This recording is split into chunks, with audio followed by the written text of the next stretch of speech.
Ryan with Suburban. And I'm thinking about renaming the channel because it's not just going to be about my Suburban. So if you have ideas, or if you see a name change coming up, still me, probably. So, why? Well, you'll see. But today, we're doing something that's for my Suburban, but isn't my Suburban. Now, in a video from camping, I might have actually posted that on my other channel. I camped like 2 years ago, and I cobbled together an awning of sorts out of a tarp. And it was terrible because I was using ropes to hold the tarp to my truck, and then just some poles to hold up the other side of the awning. And the pole side was fine, the truck side was not. So today we're going to be building an awning. We're not talking about the kind that hangs off the side of the truck, because I don't want my truck to be like just another Overlander truck. I'm not an Overlander per se. I just like to go for off-roading and camping, which I guess is what Overlanders do, but they have cool hats, and I don't have a cool hat. Well, I have a cool hat, but I'm not wearing it. But they have cooler hats. And anyway, so, and they spend lots and lots of money on gear. That's like an overlanding thing, and they display it all over their trucks. That's another overlanding thing. I don't do any of those things, therefore I'm not an overlander. Anyway, so what we're going to be doing is we're going to be taking a tarp, and we're going to measure how many, well, we're going to check to see how many eyelet holes there are around the perimeter of it on the, on the short and long side, I guess. And then we're going to figure out a way to attach that to the truck reliably without using rope. And then we'll attach it to the truck reliably, not using rope.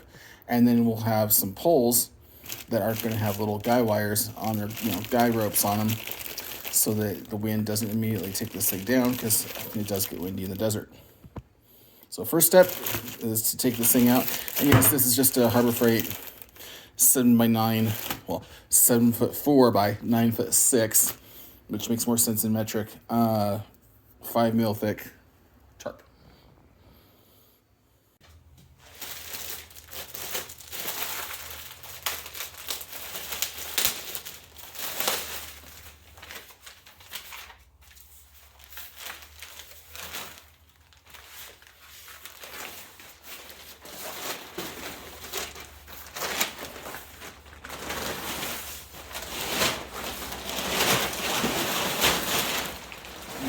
I love that tarp sound.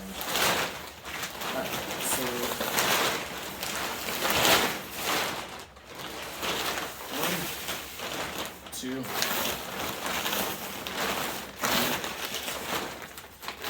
4 on one side,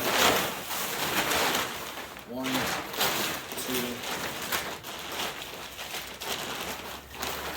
3, 4 on the other side. So this is the long side. You can tell because they're spaced farther apart, I think. So now we know that there's 4 on each. So I can use 4 attachment points on the truck. So that's what we're going to do. So now we need to go get those attachment points. We need to find poles, and we need to set it up.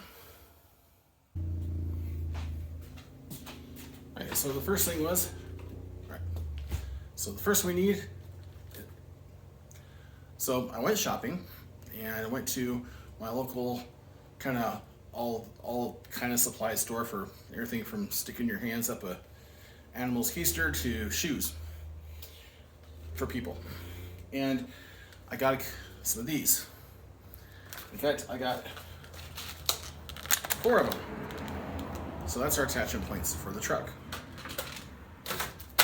Now we need attachment points for the other side to hold up the tarp.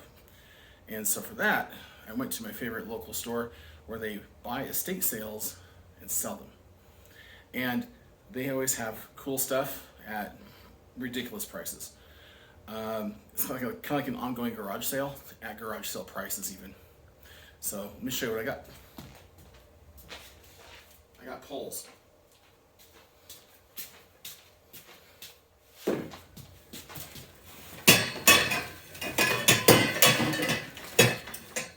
So these appear to be poles for a carport. And all they had were the poles, and some of them were twisted and bent. But I got two of these. So this is a corner pole. This also has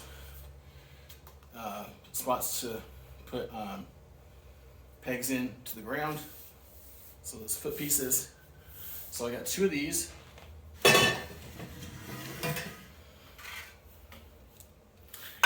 And these come apart, so I could shorten them just a little. Well, they'd be like 3 feet tall, but we'll start with that.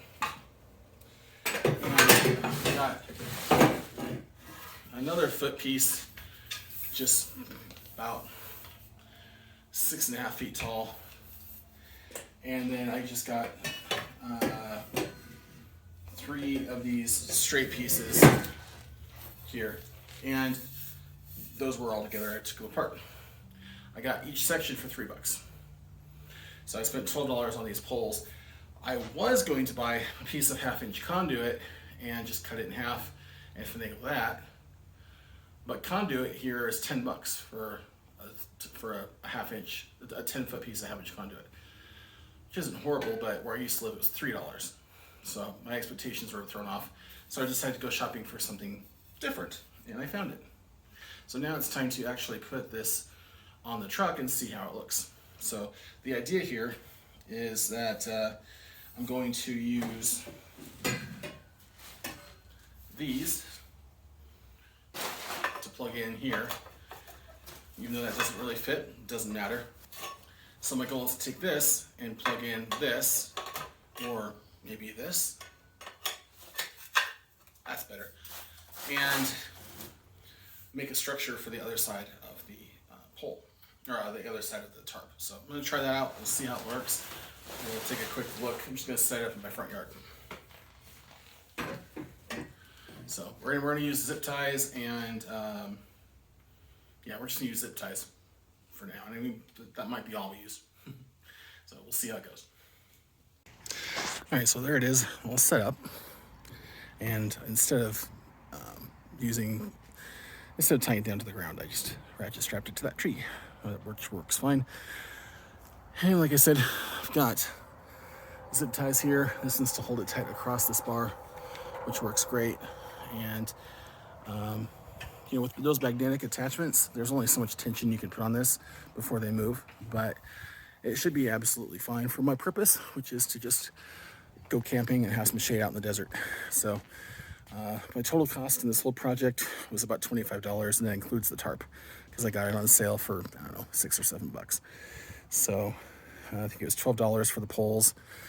Let's see, $8 for the magnets, and $5 or $6 for the tarp. So less than $30 total, and that is way cheaper, and it's not there all the time, and it does what I want, which is gives me shade.